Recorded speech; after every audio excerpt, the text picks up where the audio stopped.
D lineman. D lineman. I heard about Robert Smith.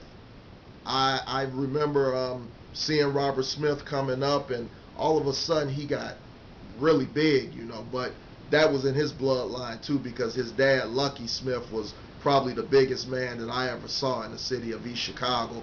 But Robert Smith, another one, was really good. Um, Too strong, too athletic. Nobody could contain him. Um, the defensive linemen and the offensive linemen, people don't talk about them, and they're the most important guys because they create all the space for the running backs to maneuver.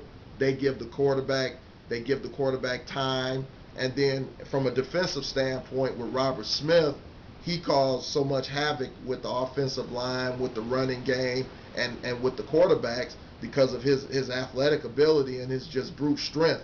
There weren't any guys on the offensive side of the ball who were big enough or strong enough to keep him out the backfield. So the best O lineman is Tom Bukowski and D line Robert Smith. Yes.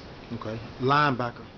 Um, I heard a lot about Dante Smith. I did get to see him play once or twice. I can't really speak personally on him, but once again, he was a guy who did earn a Division I scholarship, and like I said before, that says a lot about him and that a lot to his credit as a football player.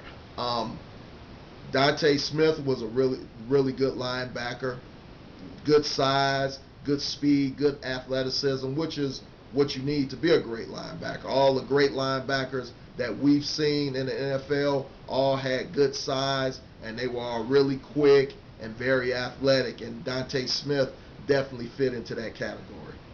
Cornerback. Cornerback, Keon Jackson. I spoke a little bit about him earlier when I was talking about the best receiver. I used to call him Prime Time. I don't. He may not remember this, but every time I used to see him, I used to call him Prime Time because he was a return man too. He reminded me so much of Deion Sanders because he was just so explosive out there. I mean, if he got a pick six, he could legitimately take it to the house. If he got between his man and the quarterback, he had a legit shot to take it all the way back. Antoine Bullard was a good D-back too. I got to see him play. He was pretty good too. Um, Safeties, Damon Glenn. Damon Glenn was a really good safety, the best safety to come out of Central. And of course, everyone knows he went on to play at the University of Wisconsin.